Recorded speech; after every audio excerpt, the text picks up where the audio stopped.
I can't believe it's already been 3 years since we completed construction, creating the modern feel that we wanted, looking forward with new design, but also incorporating the rich details and character, reusing items that sold us on the house in the first place. Today, we're going to talk about what it means to create a modern farmhouse.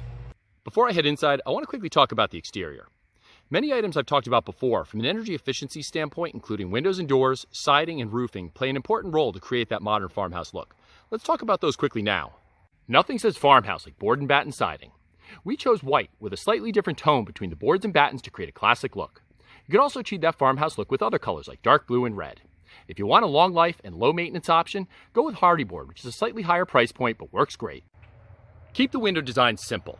Just 4 divided lights, as you can see here, creating a simple cross, and also making sure that they're much taller than they are wide. Usually 2 to 2.5 times taller. These windows are 2.5 feet wide by 5 feet tall.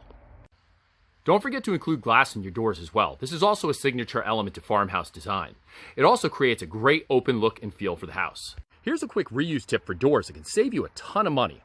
We were able to take 2 sets of existing double glass doors from the original house and reuse them here on the garage as well as the mudroom, saving us a couple grand from having to buy brand new ones, and they match the farmhouse look.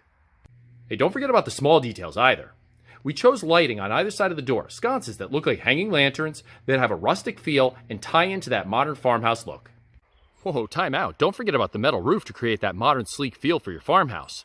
It has a low maintenance, long life aspect of up to 50 years, which is great. But if you don't want the price tag, I get it. Put it as an accent over porches and other areas to still get the same great look. Don't forget the views in your design. For us, hands down, the selling feature of our house was the property, and we included tons of doors and windows everywhere to take in the views of the backyard. Even here at the entry hall, we have double glass doors at the front and back, pulling your eye directly through the house to enjoy the views of the backyard. In addition to taking in the views, you want to incorporate as much natural light as possible. From our living room to our entry hall, dining room, and into the family room, we incorporated tons of windows and glass doors, letting in tons of light to create a warm and bright look, capping off with glass doors out to the backyard. See, even in the office, we included a nice big window with a great view to the outside. Who knew how important that was going to become starting last February? Good choice. Quick intermission and side story. My contractor, every time I see him, always loves to remind me of the plight and hardship that he went through installing over 63 glass doors and windows to take advantage of the natural light and views. But he'll always admit that it looks great, and Tommy, you did an awesome job. If you have original wood floors in your home, do everything you can to keep them. We protected ours throughout construction. It reminds us of the history and expansion the home has experienced over time. We love the character and depth that these details provide for the farmhouse look. We reused the double glass French doors throughout the house. They add a ton of character, plus provide great views between the rooms. But if you really want to up your game in terms of the richness and character for a farmhouse feel, don't forget the door hardware. The doorknobs on these doors have an antiqued brass look, great aged finish to really enhance the details. We did have to add a few glass French doors, but this wasn't a problem because you can easily find them in all the home improvement stores. The doorknobs, however, that actually takes a little bit more research.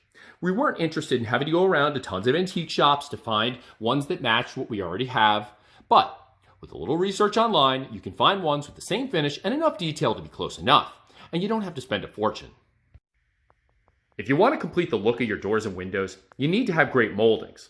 We found this cost-effective one on Pinterest. It provided step-by-step directions that our contractor was able to use to raise the bar to create that farmhouse look that we wanted.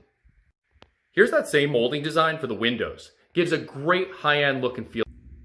Well, don't forget about the rest of the moldings. In addition to around the doors and windows, you want to think about your wood base and crown molding. But for farmhouse design, it's not complex. You want to go with something basic. As you can see here, we had a simple 6-inch base. We matched up to this in any areas where it needed new, but most of it was reused.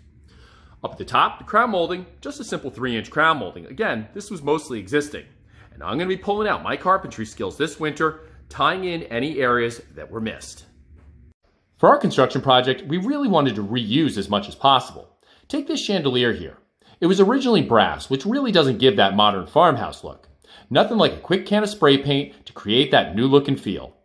I realize I just threw a ton of information at you, more than I'd intended. But I appreciate you sticking with me today. I wanted you to get a sense of all the details that go into making up a farmhouse design. I'll share additional details next time, and shoot me a message if you have any questions, and I'll talk to you